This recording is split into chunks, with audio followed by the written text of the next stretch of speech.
Muddee 14 bara 2020 akkam turtan hordoftoota keenya sagantaan raadiyoo BBC Afaan Oromoo wiixata galgalaa eegalee jira.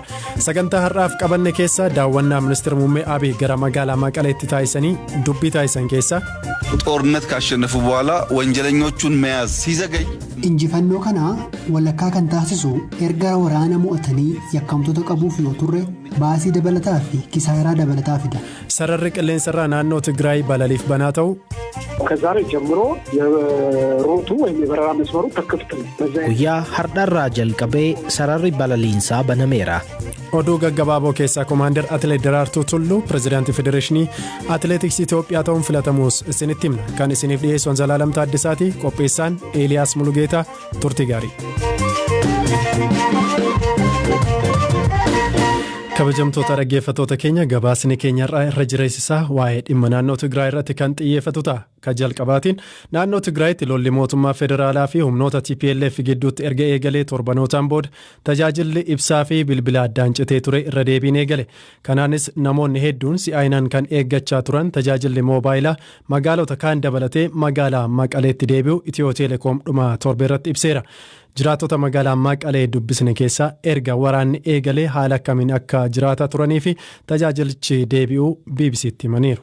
ዚያርባ ቀናት ውስጥ ግን ያው አየር ይመጣብን ነበር ደበላይታችን መጨረሻ ላይ ተኩስ ነበር መቀሌ ወጋ 11 ጅራዴራ ነጉማን ጅራቻ ቱሬ ገሩ ጉዮት 40 ደርበን ከነከሰ ወራነቱ ቱሬ ጥሙረረት አሞ ኢብሳኒስ ቢሻኒስ በደ ኢብሳን ካሌሰ ዱፌ ኔትወርኪኒስ አከሱመ ካሌሰ ዱፌ ማቲን ኮስቱረን ኒቤሎፍ ነጀቻ ቱረን ባንኪኒስ ሆጂኒስ ጩፋ ቱሬ ከናፍ ጉያ 40 ሆማዩ ይኖጀኒ hoteela deddeebi'een buddeena tolcheen jiraadha ture ollaa waliinis wal jajjabeessinee waluma gargaarree turre amma nagumaan jiraachaa jirra. Ijoolleen kan as teenyee maal nyaanna jedhanii asii deeman rasaasumti tasa akka isaan hin dhoofne asii deeman ani birriin baafadhe 2,000 waan ta'eef geejibaafuu hin ga'u waan barbaade haa ta'u janneet kan as turuuf murteessine. Magaalaan Maqalee isa duraa irratti xiqqoon wayya ta'us haalli amma jiru baay'ee ulfaataadha. Guyyaa guyyaan nyaatan argannu sana duraa jalqabee baankiin waan cufameef sochiin waan hin turreef uummatni keenya rakkoo keessa jira. Uummatni keenya wal gargaaruun kan guyyoota 41 turre harkarraa gara afaanitti guyyaa guyyaan argachuun namootni jiraatan baay'ee waan ta'aniif guyyaan 41 ulfaataa fi kan nama naasisu ture. Maqaleettis ta'e Tigraay guutuutti ni mudata jennee beelan dheegne keessatti argamna. Ammas qaamni nuuf gahee hin jiru. Galgala sa'a 12tti namni hunduu gara manaatti dafee gala. Yeroo hundaa dhukaasni naannoo Maqaleetii dhagahama. Waraanni ni jira. Dhukaasni meeshaalee waraanaa guddaas fageenya irraa ni dhagahama.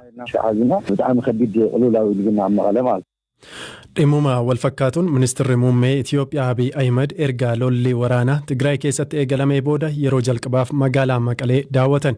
Ministeerri muummee Abiy marii hooggantoota raayyaa ittisa biyyaa waliin magaalaa Maqaleetti taasisaniin raayyaa ittisa biyyaatiin goota Itoophiyaa sirriin sanyummaarraa bilisa ta'e biyya isaaf yaadu isinii jedhaniiru. Ministeerri muummee Abiy uffata loltuu uffatanii qondaaltota kaniin waliin marii taasisaniin waraana kanaan injifannoo argamu guutuu gochuun kan danda'amu yoo shakkamtootni qabamanii seeratti dhiyaatanidha jedhan. ድልን ግማሽ የሚያደርገው ጦርነት ካሸነፉ በኋላ ወንጀለኞቹን መያዝ ሲዘገይ injifannoo kana walakkaa kan taasisu erga waraana mo'atanii yakkamtoota qabuuf yoo turre baasii dabalataa fi kisaaraa dabalataa fida. Loltoonni kunneen ergamatti kennamee isa jalqabaa 100 keessaa 100 milkeessaniiru. Haa ta'u malee yakkamtoonni qabamuu qabu.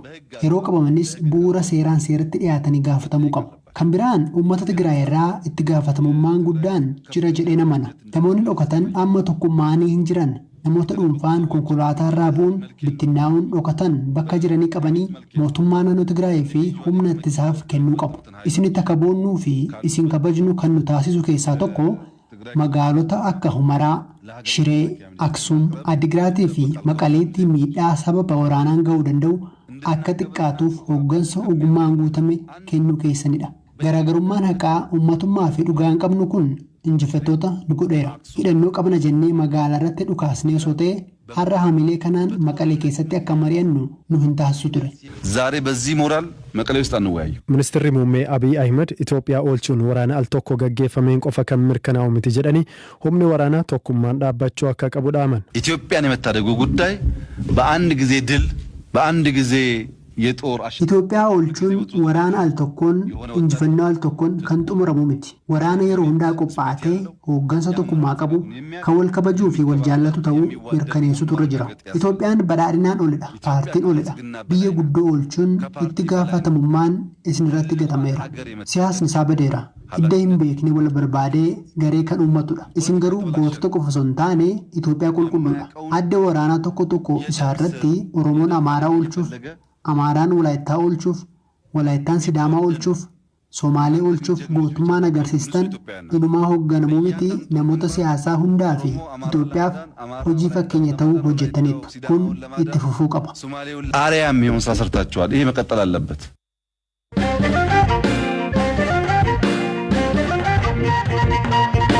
Haaluma wal fakkaatu lollee Tigraay xumuramuu erga labsamee torban lamaan booda sararri qilleensarraa naannoo Tigraay balaliif banaa ta'uun ibsame. Ji'a darbe keessa wayita lollee waraanaa eegalametti abbaan taayitaa siivil aviyeeshinii Itoophiyaa naannoon qilleensarraa Tigraay balalii kamuuf cufaa akka ta'e ibsee ture.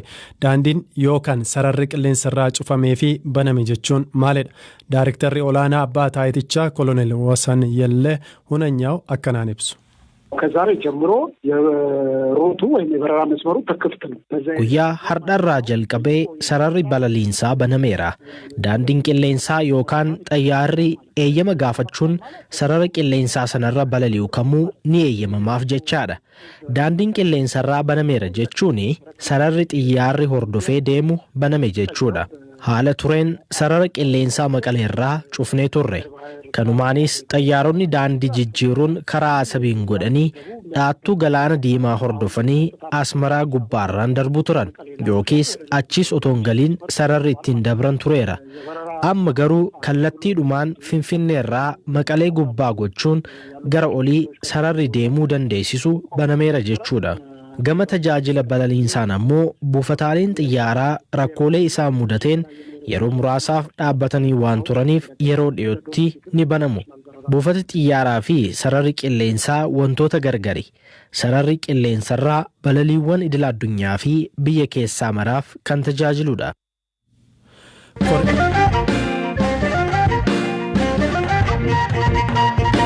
Koreen fannoo diimaa idil addunyaa fi waldaan fannoo diimaa Itoophiyaa guyyaa lamaan dura deeggarsa meeshaalee wal'aansaa fi kaan gara magaalaa Maqaleetti erganiiru. Hospitaalli guddichi magaalicha keessa jiru Aayidar hir'ina meeshaalee yaalii fayyaaf barbaachisaniin rakkachuun gabaafamee ture. Naannichatti waraanni erga eegalees deeggarsa idil addunyaa magaalaa Maqaleetti qaqqabeedha jedhameera. Koree fannoo diimaa idil addunyaatti itti gaafatamaan kominikeeshinii obbo Zawdu Ayyaaloo dhimmicha irratti dubbisneerra.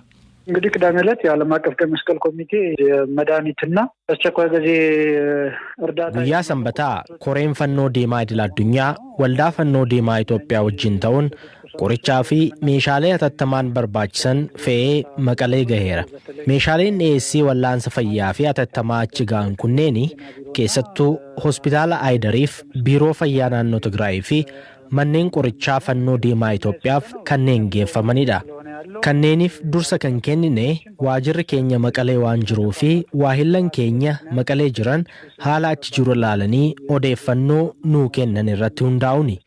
Dhaabbileen fayyaa kunneen hanqina meeshaalee fayyaan rakkachaa waan jiraniif keessattuu namoota miidhamaniif gargaarsa gochuuf atattamaan meeshaalee kanneen akka argatanii fi hojiilee lubbuu baraaruu hojjetu jennee waan amanneef qaamolee kanneeniif dursa kennine. Gara fuula duraafis qorannoo taasisuun bu'aa argannuu irratti hundoofnee deeggarsa namoomaa gochuu itti fufna. በምናገኘው ውጤት መሰረት ሰብአዊ እርዳታውን መስጠት እንቀጥላለን።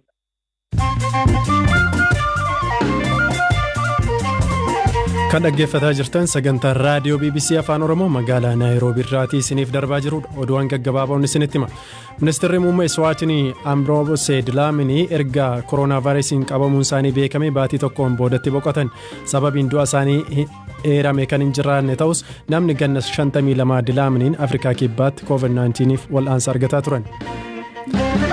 Koomaandar Atileet Daraartuu Tulluu pirezidaantii Federeeshinii Atileetiksii Itoophiyaa ta'uun filatamte. Atileet Daraartuun filannoo gaggeeffame kanarratti naannoo Oromiyaa bakka bu'uun ture kan dhiyaatte. Waggoota lamaan darbaniif itti aantuu pirezidaantii Federeeshinichaa ta'uun tajaajilaa turte. Ameerikaan Sudaaniin tarree biyyoota shororkeessitoota deeggaru jettee galmeessitee ture keessaa ifatti baasuu ishee ibsite. Doonaald Tiraamp ji'a onkoloolessaa keessa yeroo guyyoota 45 dhimma seeraattiin ilaalamuu fi waliigaltee Sudaan miidhamtoota Ameerikaaf $335 miliyoona kaffaluu koongireesiif kennanii ture. Ameerikaan Sudaaniin galmee kana jala kan galchite bara 1993 yoo ta'u yeroo sana Sudaan biyya buufata Alqaayidaa ta'uun tajaajilte jedhamuuni. Hoogganaan humna waraanaa Faransaay humnoota hidhachuun biyyoota Saahel keessa socho'an waliin marii gaggeessuun danda'ama jedhan. Biyyoota Saahel keessa Faransaay loltoota hidhattoota IS waraanaan 5,000 ol qabdi. Kana dura mariin gaggeeffamu hidhattoota kana waliin hin jiraatus jedhamee ture. Ajajoota waraanaa Naayijeeriyaa 30 ta'an erga konferensii tokko hirmaatanii ba'anii kooroonaa vaayirasiin qabaman. Qorannoon akka gaggeeffamu kan ajajame yeroo Major Jeneraaliin tokko walgahii Abujaatti gaggeeffamaa ture irratti dhukkubsachuun guyyoota muraasa booda sababa koovidiin du'u ture.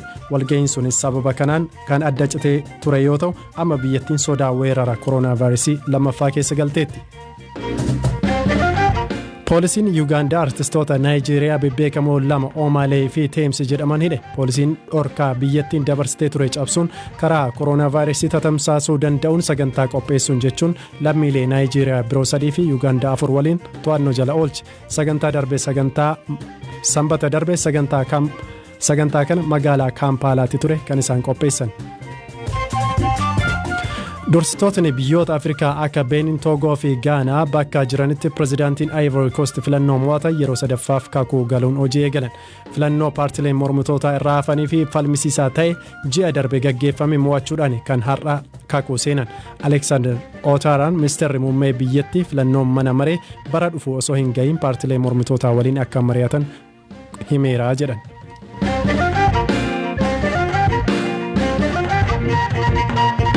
Kan xumuraarra geenyee jira. Ramaddiin dorgommii shaampiyoonsi liigii kan marsaatti aanutti caanii har'a ifa bahe.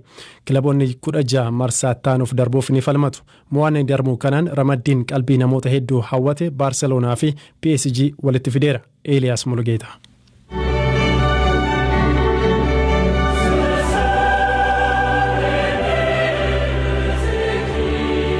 Ramaddii shaampiyoonsi liigii har'a ifa ta'een kilaboonni gara marsaatti aanutti ce'anii 16 waliin morkatu. Shaampiyoonaan Ingiliiz Liverpool RB Leipzig waliin wayita ramadaman, Cheelsiin ammoo kilaba Speen Atletico Madrid wajjin morkatu. Kilabni Ingiliiz biraa Manchester Cityin kilaba erga 1978 asii jalqabaaf marsaa 16 keessa galee Borussia Mönchengladbach waliin ramadameera. Shaampiyoonaan waancaa kanaa Bayer Munich ammoo Lazio waliin ramadame.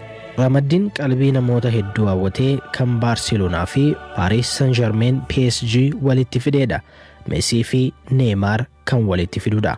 Kilaboonni lameen kunneen 2017tti wajjin ramadamanii bara sana tapha ajaa'ibaa nutti agarsiisan. Tapha jalqabaan PSG'n dirree isaa irratti 4-0 Baarseloonaa injifate. Taphni kun kanumaan goolabame jennee erga murteeffannee booda Baarseloonaan dirree isaanii irratti 6-1 injifachuun oggum kubbaa miilaa jechisiisan. Injifataan PSG Neymar tapha dilbataa Liyoon waliin taasisan irratti miidhamee wasaasaan baatamee ba'e. Taphataan Biraazil kun eenya kana Messiin gara Paaris as dhufuun otoo waliin taphannee natti tola jechuun dubbatee ture. Gama kaaniin ramaddiin dorgommii Awurooppaa liigii marsaatti aanus ifa ta'eera. Kanaanis kilaboonni 32 eenyu waliin akka taphatan baraniiru. Marsaa kanaanis kilaba dorgommii shaampiyoonsi liigiin ala kan ta'e Man United dabalatee kilaboonni Premier Liigii 4 keessatti argamu. Premier Liigii keessatti milkiin kan irraa fagaatte Arsenaal akkasumas Tottenham, Leicester fi Man United gara marsaatti aanutti darbuuf falmatu.